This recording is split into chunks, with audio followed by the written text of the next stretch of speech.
दोस्तों, आज हम आपको असहाबे कहफ का वाकया सुनाने वाले हैं। वो नौजवान जो एक गार में 300 बरस तक सोते रहे और फिर गार से निकलकर शहर में जा पहुंचे। जब लोगों ने उन नौजवानों को शहर में देखा तो वो देखते ही रह गए। अल्लाह ताला ने इस वाकया का जिक्र कुरान मजीद की सूरह कहफ में किया है।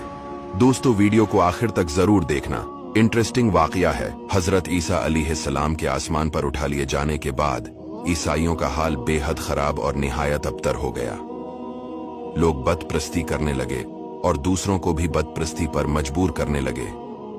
खुसूसन इनका एक बादशाह दकियानोस तो इस कदर जालिम था कि जो शख्स बदप्रस्ती से इनकार करता था ये उसको कत्ल कर डालता था। असहाबे कहफ शहर अफसूस के रहने वाले थे, जो बादशाह के माजिज दरबारी भी थे, मगर ये लोग साहबी ईमान और बदप्रस्ती से इंतहाई बीजार थे। दकियानोस के जुल्मो जबर से परेशान होकर ये लोग अपना ईमान बचाने के लिए उसके दरबार से भाग निकले और करीब के पहाड़ में एक गार के अंदर पनाह गुजे हुए और सो गए। तो 300 बरस से ज्यादा अरसे तक इसी हाल में सूते रह गए। दकियानोस ने जब इन लोगों को तलाश कराया और उसको मालूम हुआ कि ये लोग गार के अंदर हैं, तो वो बेहद नाराज हुआ और फर्त गैजु गजब में ये हुक्म दे दिया कि गार को एक संगीन दीवार उठाकर बंद कर दिया जाए था कि ये लोग उसमें रहकर मर जाएं और वही गार इन लोगों की कब्र बन जाए। मगर दकियानोस ने जिस शख्स के स्पर्द ये काम किया था वो बहुत ही नेक दिल और साहबी ईमान आदमी था।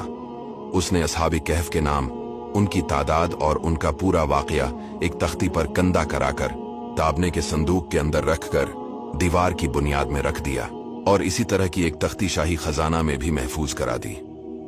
कुछ दिनों के बाद दकियानोस बादशाह मर गया और सल्तनतें बदलती रहीं, यहां तक कि एक नेक दिल और इंसाफ परवर बादशाह जिसका नाम बीदरूस था तख्त नशीन हुआ, जिसने बहुत सालों तक बहुत शानो शौकत के साथ हुकूमत की। उसके दौर में मजहबी फिरका बंदी शुरू हो गई और बाज लोग मरने के बाद उठने और कयामत का इनकार करने लगे।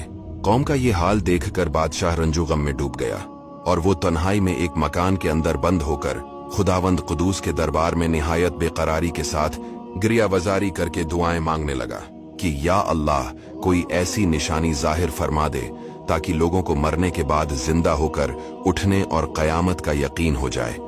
बादशाह की ये दुआ मकबूल हो गई और अचानक बकरियों के एक चरवाहे ने अपनी बकरियों को ठहराने के लिए इस गार को मुंतखब किया और दीवार को गिरा दिया।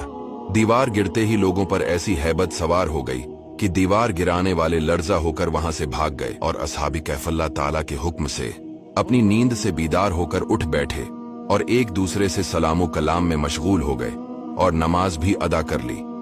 जब इन लोगों को